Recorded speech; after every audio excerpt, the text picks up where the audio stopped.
Ruang bicara ini momentum yang pas untuk generasi muda, memacu kreatif generasi muda ke depan. Aktivis yang bisa dia tahu pintunya, dia bisa melaporkan kejaksaan di mana, melaporkan pihak kepolisian di mana, dia tahu. Jadi yang bisa memegang kontrol itu adalah para aktivis. Tapi kalau para aktivisnya udah tidur, siapa lagi?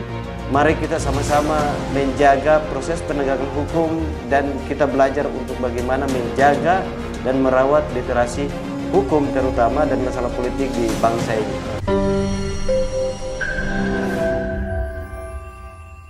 Oke, selamat sore Bung Novi atau Kakak Novi. Selamat datang di Ruang Bicara. Kali ini kita bicara soal persoalan daerah, yaitu tepatnya di Kabupaten Seram bagian timur Provinsi Maluku. Sudah hadir di samping kiri saya, di depan kita semua, Bung Novi atau nama lengkapnya Novi Manaban. Beliau adalah putra asal Kabupaten Seram bagian timur. Kalau di SBT itu beliau tinggal di Kecamatan Pulau Gorom, tepatnya di Desa Amar Sikaru. Desa Amar Sikaru. Beliau aktivitasnya sudah hampir 5 tahun bergelut di dunia lawyer, atau kalau kami panggil Pak praktisi hukum asal Kabupaten Seram bagian timur. Hari ini kami ada beberapa sumber yang terkait dengan tema kita ini. Memang sengaja kenapa kami harus memanggil Novi, Bung Novi ini kami memanggil beliau karena beliau adalah anak muda yang lahir dan besar di Kabupaten Seram bagian timur, dan sampai hari ini beliau juga sering pernah setiap setahun sekali pasti pulang ke kampung Seram bagian timur, di Kabupaten Seram bagian timur. Dan beliau anak muda, beliau hari ini bergelut di dunia hukum sebagai praktisi lawyer di kantor lawyernya. Lawyer saya sendiri, Novi Manaban and Partner, terus gabung juga sama partner senior Pak Aldwin Rahadian. Ya, beliau itulah aktivitas beliau lah. Itu bagi kami dari Ruang Bicara melihat ini luar biasa. Jadi kami punya catatan, dan akhirnya sebagai generasi muda Kabupaten Seram bagian timur, kita sebelum masuk pada tema yang diusung, kita semua harus mengetahui dulu bagaimana pikiran-pikiran anak muda. Pak Novi, langsung saja, sebelum kan tidak kenal maka tidak tadi sayang tepatannya kira-kira begitu.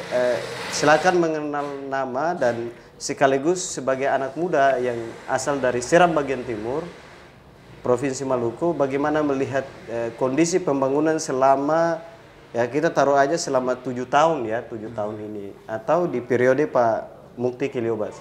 Silakan. Baik, terima kasih Bung Rey sama rekan-rekan studio di podcast Ruang Bicara. Saya alhamdulillah hari ini berterima kasih banget untuk teman-teman Bung Rey dan rekan-rekan, bahwa saya Novi Manaban sebagai praktisi hukum, saya juga punya kantor sendiri, nama law firm-nya itu Novi Manaban and Partner, dan pernah jadi direktur LBH Bank Japar juga, terus lagi partner sama lawyer senior Pak Aldwin Rahadian yang berkantor hari ini di daerah Jakarta Selatan. Terkait dengan pertanyaan dari Bung Rey tadi soal anak muda melihat proses pembangunan yang ada di Kabupaten Seram bagian timur, Provinsi Maluku, yang kurang lebih 7 tahun dipimpin oleh Pak Bupati Abdul Mukti Kiliobas. 5 tahun lebih 5 tahun lebih. Secara kasat mata dan secara pribadi dari saya, bahwa masih ada banyak kekurangan yang harus dibenahi, yang harus dilihat secara bersamaan. Karena satu periode awal pertama itu banyak pekerjaan rumah yang belum diselesaikan. Ya, kita berharap untuk periode terakhir atau periode kedua ini harus pekerjaan rumah yang di periode awal harus diselesaikan. Nah, salah satu contohnya misalnya dari sisi sumber daya manusia kita di sananya masih minim. Pemerhatian pemerintah daerah dalam hal ini Kabupaten Seram bagian timur sangat minim sekali untuk bagaimana memacu sumber daya manusia kita di sana, sehingga akan menjadi satu produk unggulan ke depan. Kita bisa bersaing dengan kabupaten-kabupaten yang lain di Maluku pada umumnya. Gitu Bung Rey. Oke, itu harapan sebagai generasi muda. Lalu sebagai praktisi hukum kan begini, SBT ini masih belia lah ya, sebagai kabupaten itu masih belia. Bagaimana melihat perkembangan persoalan hukum atau pendidikan hukum di sana, atau tanggung jawab anak muda, terutama teman-teman yang ada di Kabupaten Seram bagian timur, baik itu yang masih tua dan muda, baik praktisi hukum, baik aktivis, baik politisi, tanggung jawab itu ya semampu kita. Kayak Pak Novi ya hari ini bicara soal SBT adalah rasa cinta terhadap negerinya. Hari ini kita di podcast Ruang Bicara ini bicara perhatian sebagai anak muda. Lalu bagaimana melihat penegakan hukum ya di Kabupaten Seram bagian timur? Oke, baik Bung Rey. Secara kasat mata saya, walaupun hari ini saya berkecimpung di Jakarta sebagai praktisi hukum, melihat perkembangan proses penegakan hukum di Kabupaten Seram bagian timur itu masih cukup lemah dalam arti bahwa banyak kasus-kasus, misalnya kita tarik benang merah seperti kasus dana desa, korupsi dana desa, dan ada juga beberapa kasus yang bagi saya itu sangat sangat mengundang publik tuh harus tahu. Sepertinya kasus dana bantuan sosial COVID-19, ada juga kasus gaji Satpol PP. Itu bagi saya itu kasus yang kalau mau dibilang itu yang kasus luar biasa. Tapi kasus-kasus tersebut, misalnya ada 2 kasus tadi. Taruhlah kasus bantuan sosial COVID-19 dan gaji Satpol PP. Itu kasusnya udah bermula pada tahun 2020. Itu sampai saat ini tidak ada kejelasan dari penegak hukum, baik itu pihak kepolisian maupun pihak kejaksaan. Oke, sebelum kita masuk ke situ, Pak Novi atau saudaraku ini, karena sama-sama dari SBT sama-sama dari SBT dan sebagai generasi muda, sebenarnya nggak usah kita panggil beliau praktisi hukum. Kita saudara aja lah. Saudara aja. Jadi sebelum jauh ya bicara persoalan korupsi tadi, ini menarik itu persoalan korupsi terutama di pandemi COVID-19 yang besok lagi temannya itu namanya Omikron atau itulah Omikron ya. Besok lagi Omikron ini akan datang menyusul temannya namanya si COVID itu. Nah, ini kan sesuatu yang kita lagi hidup dalam bayang-bayang yang memang rakyat itu susah begitu, terutama kita di Kabupaten Seram bagian timur. Lalu bagaimana melihat, ya selama ini kan pasti update ya, melihat perkembangan COVID dan kebijakan pemerintah pusat, baik pusat maupun daerah terkait dengan anggaran-anggaran itu. Apakah ini bantuan ini sudah disalurkan dengan baik dan benar belum? Selama ini Pak Novit melihat, baik di pusat maupun di kabupaten kota. Nah, wabil khusus di Kabupaten Seram bagian timur. Silakan. Oke. Kalau terkait dengan bantuan sosial dari pemerintah pusat ke setiap daerah, saya nggak terlalu melihat ke situ. Tetapi pada tahun 2020 itu, kalau nggak salah, itu keputusan Menteri Dalam Negeri soal pemotongan APBD dalam artian untuk pembiayaan dana anggaran penanganan COVID-19 setiap daerah, baik itu provinsi maupun kabupaten kota. Nah, kalau dilihat daripada penanganan COVID-19 yang ada di Kabupaten Seram bagian timur dengan penggunaan anggaran APBD, saya lihatnya belum tersalur secara menyeluruh. Karena pada tahun 2020 itu ada permasalahan yang saya sempat live streaming di media sosial, yaitu akun Facebook. Saya menyampaikan bahwa penanganan bantuan COVID-19 untuk masyarakat di Kabupaten Seram bagian timur ini akan bermasalah di kemudian hari. Kenapa? Dan catatan itu, kamu punya catatan tadi yang saya sampaikan bahwa soal korupsi di SBT, dugaan korupsi penyelewengan anggaran, kamu punya catatan dari. Jadi Ruang Bicara itu kami menelusuri dari sekitar 2 bulan ini, hasil penelusuran kami dan beberapa sumber yang tidak usah disebut namanya, menyampaikan bahwa ada anggaran COVID di tahun 2000 yang tadi sudah disinggung oleh Pak Novi, itu miliaran memang, tapi karena kasus itu sampai hari ini dari sumber yang kami dapatkan dan dari beberapa platform media yang kami telusuri, kasusnya baru sampai pada tahapan setelah dari pihak kepolisian waktu itu yang menangani, dalam hal ini Polres Seram bagian timur, dan sudah dilimpahkan kasusnya ke Kejaksaan Tinggi Hunimua atau SBT. Tapi sampai hari ini kasus itu belum selesai. Nah, maka tema ini kami angkat kenapa dan kenapa harus kami panggil Bung Novi atau saudaraku Novi, karena lahir dan besar di Seram dan sebagai praktisi hukum dan masih muda kira-kira begitu untuk melihat ini. Lalu itu kasusnya mungkin Bung Novi sudah lebih memahami, tapi dari sumber itu kami dapatkan ya seperti itu. Bagaimana melihat itu? Apa yang salah selama ini? Kok kasus ini sudah dari tahun 2000 tapi sampai hari ini belum? Nah, silakan. Baik, kalau dilihat daripada sepak terjang kasus korupsi di Indonesia, saya juga pernah kemarin terlibat di dalam kasus penanganan kasus korupsi Benih Lofter yang melibatkan Kementerian KKP. Banyak pengalaman lah saya di situ.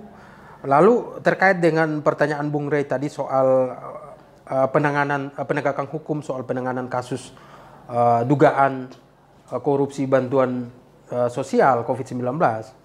Karena kalau ditelusuri dari permasalahannya itu kejadiannya itu udah berawal di tahun 2020. Ya. Sampai saat ini proses hukum itu kita nggak tahu. Penegakan hukum pun belum sampai saat ini dia tidak bisa berani menyampaikan ke publik bahwa status kasus ini sudah berada pada level ini. Penegakan hukumnya harus jelas juga, Pak Bung Novi. Apakah di pihak kepolisian atau di kejaksaan? Nah, gitu. Terakhir saya baca berita salah satu media lokal bahwa itu sudah masuk di penyidikan di kejaksaan. Namun yang menjadi aneh bahwa kok sampai saat ini belum ada satu orang pun yang bisa ditetapkan sebagai statusnya sebagai tersangka. Yang ada cuman statusnya masih dalam konteks meminta keterangan dalam mendalami kasus ini. Dari tahun 2022. Tahun 2020. Jadi itu yang bagi saya secara pribadi dan sebagai praktisi hukum melihat bahwa penegakan hukum yang ada di Kabupaten Seram bagian timur sangat cukup lemah. Kalau dibandingkan dengan daerah-daerah lain di Indonesia, baik di Provinsi Maluku pada khususnya, kita ngelihatnya SBT itu sangat lemah dalam penegakan hukumnya. Baik itu dari kejaksaan maupun kepolisian, sangat lemah. Seharusnya kasus-kasus seperti itu dengan deadline waktu yang udah cukup lama, hitunglah mulai dari 2020 sampai 2022, seharusnya itu udah ada status tersangkanya siapa, ya kan? Itu dan bahkan itu udah divonis oleh pengadilan. Apalagi ini kasus yang sumber anggarannya APBD. Iya, APBD. Lalu ini buat kemaslahatan masyarakat di saat pandemi kira-kira. Iya. Seharusnya status kasus itu kalau ditelusuri dari baik hukum acara maupun dan lain-lain, bahwa itu kasus itu mau tidak mau udah selesai. Itu udah ada putusan yang mengikat. Tapi toh kejaksaan maupun kepolisian yang notabene-nya sebagai penegak hukum di Kabupaten Seram bagian timur tidak berani sama sekali untuk mengungkapkan status kasus ini seperti apa. Terakhir saya baca berita kemarin bahwa salah satu kepala dinas yang dipanggil untuk meminta keterangan. Itu doang yang jadi dibawa dalam berita di salah satu media lokal. Oke, Polres kan tadi kerjaannya sudah selesai. Apakah ini salah dari kejaksaan atau ada unsur lain? Silakan. Secara pribadi saya nggak mau masuk pada ranah yang nanti kita nggak terlalu ini. Bahwa kesalahan penegakan hukum itu ada dua. Bisa saja pembuktian di dalam penanganan perkara tindak pidana korupsi masih mungkin menurut penegakan hukum bahwa masih kurang. Itu satu. Dan kedua adalah memang kasus ini bisa saja kita menduga sengaja tidak terlalu diviralkan di media sosial sehingga publik juga bertanya, apalagi kita sebagai anak negeri yang setiap hari update tentang perkembangan daerah dan lain sebagainya, itu sangat terpanggil juga apabila kasus ini dengan tidak segera diputuskan oleh pengadilan, maka ini menjadi PR besar untuk penegakan hukum yang ada di Kabupaten Seram bagian timur. Oke, bicara persoalan penanganan korupsi, ya, tapi sebenarnya bukan saja di Kabupaten Seram bagian timur, seluruh Indonesia hampir masih lemah. Jadi pusat dengan daerah bicara persoalan penegakan hukum, pusat sudah tegas, baik dari semua lembaga penegak hukum, Pak Presiden juga sudah sampaikan, tapi kan lemahnya di eksekusi terakhir di daerah masing-masing. Tadi jadi masyarakat ini juga tahu bahwa kita dari tadi memang sudah masalah kita sudah bahas, tapi ada satu hal yang memang harus kita kasih tahu. Kira-kira dugaan anggaran yang disalahgunakan itu berapa? Kalau terakhir saya baca di salah satu media online itu kurang lebih 3,9 miliar yang diduga bermasalah. Dan hari ini sudah masuk di proses penanganan di tingkat kejaksaan. Nah, itu yang baru kita secara publik bisa tahunya dari salah satu berita lokal itu. Tapi bisa saja ada juga penambahan nantinya tergantung proses hukumnya akan berjalan. Itu pasti mau tidak mau ada juga ada penambahan maupun ada kekurangan, dan itu pasti akan terungkap semua. Yang penting intinya adalah kita minta kepada penegakan hukum dalam hal ini baik kejaksaan maupun kepolisian, dibukalah kasus itu. Ngapain kita mau nutupin? Siapa yang sutradaranya siapa dan pelakunya siapa, dan pokoknya harus diungkapkan karena ini adalah anggaran daerah yang diprioritaskan untuk membantu masyarakat. Gitu. Kalau memang ada pihak-pihak atau kelompok-kelompok yang ingin mau melakukan hal-hal yang di luar daripada pikiran kita selaku manusia yang arif, harusnya sebagai penegak hukum harus dibuka siapa yang terlibat atau siapa yang dibalik ini semuanya. Saya minta itu harus dibuka karena itu menjadi satu isu publik yang harus diketahui oleh masyarakat, seluruh masyarakat. Karena itu hak masyarakat. Iya. Oke, lalu kan sudah sejauh ini sudah bayangkan tahun 2020 sampai sekarang sudah 2021. Dua-dua ya, sudah dua-dua. Kita tarik dari 2020 sampai 2021. Artinya kejaksaan ya begitu aja kerjaannya. Apa kira-kira pesannya, perlu dievaluasi atau tidak Kejaksaan Negeri SBT itu? Penting nggak? Ya kalau saya sebagai anak muda yang lahir dari rahim Nusaina atau Kabupaten Seram bagian timur, ya diganti aja lah kan kira-kira begitu. Tapi kira-kira Pak Novi, Bung Novi lihat bagaimana? Kalau secara ininya penegakannya harus dievaluasi karena kita di SBT itu kan salah satu kabupaten yang baru ya. Seharusnya semua komponen baik itu di bidang pendidikan, bidang hukum dan bidang sosial, jangan sampai ada masalah-masalah yang terjadi di kalangan masyarakat, dan itu sangat fatal nanti dan membuat kebingungan untuk masyarakat nantinya. Dan penegakan hukum dalam hal ini misalnya kejaksaan harus dievaluasi. Karena kalau kita runut daripada kasus yang ada itu udah 2 tahun. Kalau dihitung dari tahun 2020 sampai 2022 itu udah 2 tahun. Kenapa statusnya belum terungkap di publik? Siapa tersangkanya? Siapa lagi yang terlibat di dalam itu dan lain sebagainya. Dan itu harus wajib untuk dievaluasi kejaksaan Kabupaten Seram bagian timur. Harus dievaluasi. Karena kita semua pingin penegakan hukum yang ada di Kabupaten Seram bagian timur itu harus benar-benar menunjukkan rasa keadilan terhadap masyarakat. Gitu.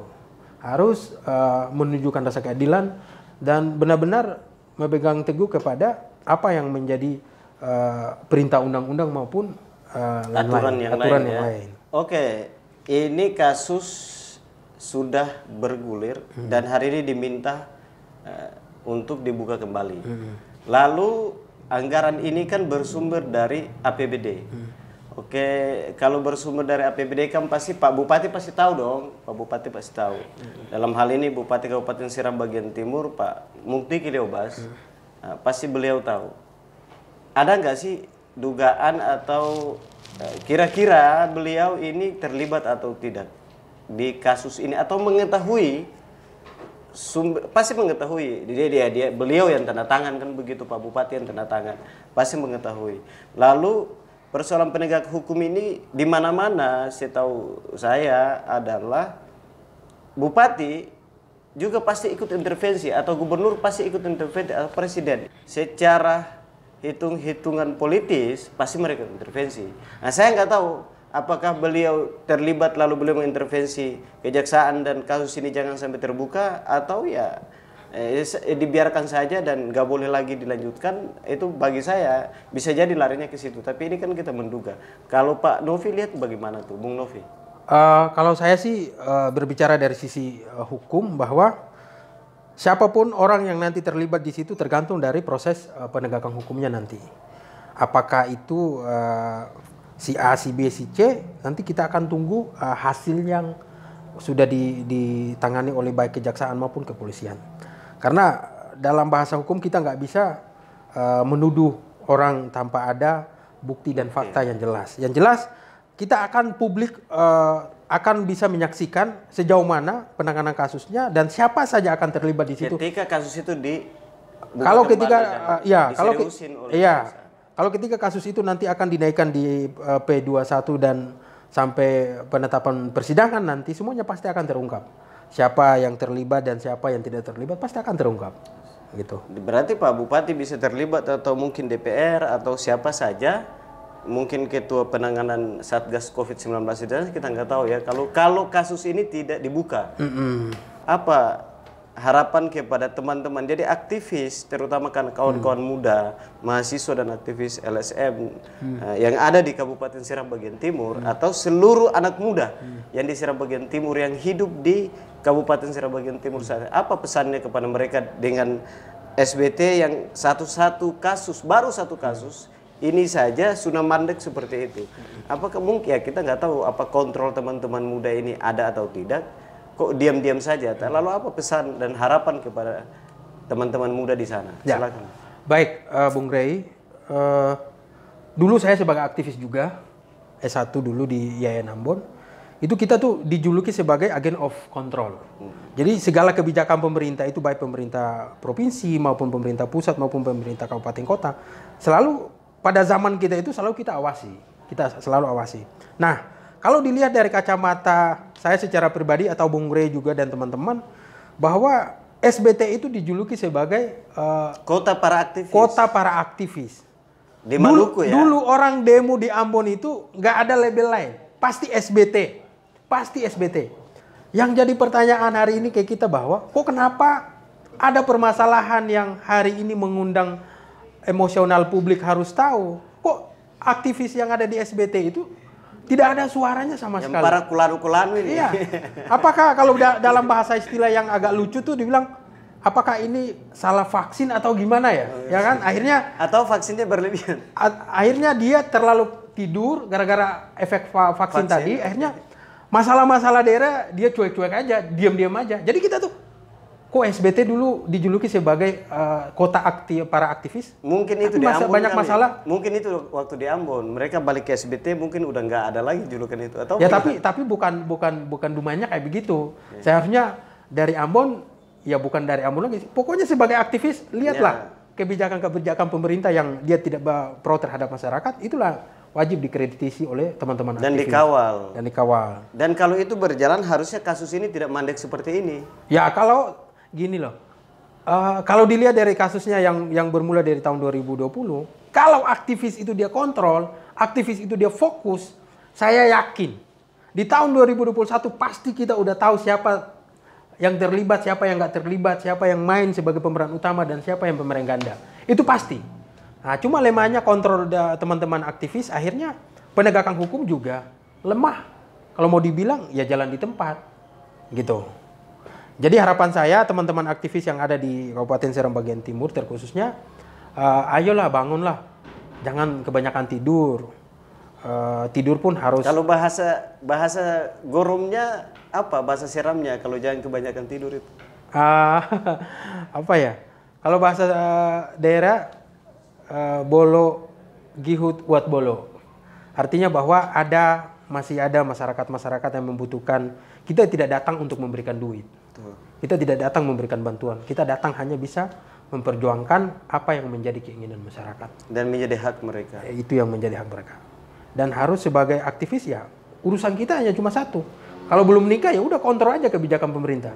Kalau udah menikah ya udah, stoknya udah selesai. Gitu Bung Rey. Kalau sudah menikah, sebelum menikah, kalau masih bujang, apalagi dijuluki aktivis ya udah. kita fine-fine aja. Jadi kalau sudah nikah harus ada pertimbangan ya. Kalau udah nikah kan udah beda levelnya beda kan. levelnya. Kalau dia mau turun jalan lagi kan pasti, aduh anaknya mau ikut, aduh istrinya lagi, aduh ini. Ya kan jadi ribet kan. Mumpung teman-teman dan kita semua, ya termasuk 2 orang ini juga sebenarnya. Mas kita juga ini. Jadi ya tapi karena kita dari jauh melihat, ya ini tugas kami sebagai seorang anak muda yang nggak mungkin kita harus turun demo kan begitu di Pula sana atau menegur kejaksaan. Tapi pesannya tadi bahwa memang perlu ada evaluasi. Yang saya tangkap bahwa Bupati Kabupaten Seram bagian Timur harus mengevaluasi kinerja kejaksaan. Dan Kejaksaan Tinggi Maluku dan Kejaksaan ini harus mengevaluasi karena satu kasus saja begini, kita nggak tahu kasus yang lain. Apalagi kontrol tadi, persoalan kontrol teman-teman dari aktivis juga lemah. Nah, ini saya tambah. Sebenarnya yang bisa evaluasi kejaksaan itu bukan ranahnya bupati ya. Karena ranah bupati itu dia kan eksekutif. Kalau penegakan hukum ini dia masuknya di yudikatif. Yang bisa mengevaluasi segala kebijakan penanganan perkara di penegakan hukum adalah salah satunya itu tadi aktivis. Aktivis yang bisa dia tahu pintunya, dia bisa melaporkan kejaksaan di mana, melaporkan pihak kepolisian di mana, dia tahu. Jadi yang bisa memegang kontrol itu adalah para aktivis. Tapi kalau para aktivisnya udah tidur siapa lagi? Kan bupati nggak punya hak untuk mau mengevaluasi itu. Ya bisa hak mengevaluasi adalah misalnya kejaksaan. Kejaksaan negeri berarti kita bisa ke Jagung. Kalau ke pihak kepolisian kita bisanya ke Polda atau sampai ke Mabes Polri. Gitu, Pak Rey. Pesan kira-kira kepada teman-teman kreator di Ruang Bicara. Jadi sebelum bicara persoalan pesannya, saya mau sampaikan bahwa Ruang Bicara ini isinya teman-teman dari Maluku. Ada dari Pulau Buru Selatan tepatnya di Pulau Ambalau. Ambalau. Dan ya, salah satu teman mereka dari Ambalau itu ada Bung Rey namanya, yang mungkin ada di sini hari ini kita semua menyaksikan. Ya isinya itu dari Pulau Seram dan tepatnya Ambalau ya, Pulau Ambalau itu. Baik. Apa pesannya kepada kita yang ada di Ruang Bicara? Baik, terima kasih teman-teman kreatif, baik itu Bung Rey dan sahabat-sahabat kameramen. Saya bersyukur sekali kalau hari ini saya diundang di sini. Ini sangat bagi saya adalah satu momentum yang sangat luar biasa karena selama saya bergelut di Jakarta belum ada kegiatan teman-teman dari Ambon yang punya kreatif. Dari Maluku, dari Maluku. Dari Maluku belum ada yang kreatif seperti ini. Saya bangga sekali dan mungkin saja saran saya kepada abang-abang kita yang suka yang pejabat di daerah maupun di Jakarta sini, kalau memang ada waktu, ada isu-isu yang kita mau bahas, ayo datang. Ada masukan-masukan. Iya, ada masukan. Ayo teman-teman dipandu oleh Bung Rey dan rekan-rekan kameramen. Ayo kita buat undangan, kita akan undang di sini, kita diskusikan karena ini ruang bicara ini momentum yang pas untuk generasi muda memacu kreatif generasi muda ke depan. Dan sekaligus mengontrol memang. Iya, dan ini juga bagian daripada kontrol terhadap kebijakan-kebijakan publik, baik itu pemerintah pusat maupun pemerintah daerah dan kabupaten kota yang ada. Terima kasih sekali lagi Bung Rey dan rekan-rekan tim. Saya cukup bangga sekali hari ini, walaupun ya kita gini-gini aja kan. Ya, jadi Ruang Bicara ini hebatnya salah satunya ada Bank Dunia di sini, namanya IMF. Beliau luar biasa. Bagus. Terima kasih para pengikut setia Ruang Bicara. Inilah tadi sudah disampaikan harapan dan masukan, dan poin penting adalah meminta untuk segera dievaluasi para penegak hukum di Kabupaten Seram bagian Timur, terutama kejaksaan, dan diminta untuk kasus ini segera dibuka agar masyarakat tahu, karena ini persoalan COVID-19. Ini dana sosial yang tidak boleh diambil sedikit pun oleh siapapun yang mengurusnya, yang mengelola anggaran itu, karena ini penting untuk kemaslahatan masyarakat, wabil khusus di Kabupaten Seram bagian Timur. Apalagi itu uang bersumber dari anggaran daerah, itu uang negara. Saya pikir itu pesan yang paling penting, dan wabil khusus lagi kepada teman-teman di Kabupaten Seram bagian Timur, wabil khusus aktivis. Kata orang Seram itu begini, bolo gifit kuat bolo, boto ata abi-abis pegang tangan atau Ita Wotunusa. Gitu.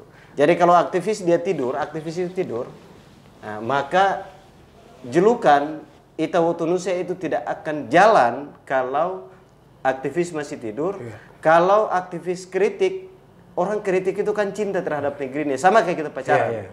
Kalau kita marah kepada pacar kita marah, itu artinya dia sayang sama kita. Jadi itu sekian dari Ruang Bicara. Jangan bosan-bosan mengikuti Ruang Bicara, update-update terbarunya. Terima kasih Bung Novi, sehat selalu. Amin. Semoga ke depan makin sukses. Amin.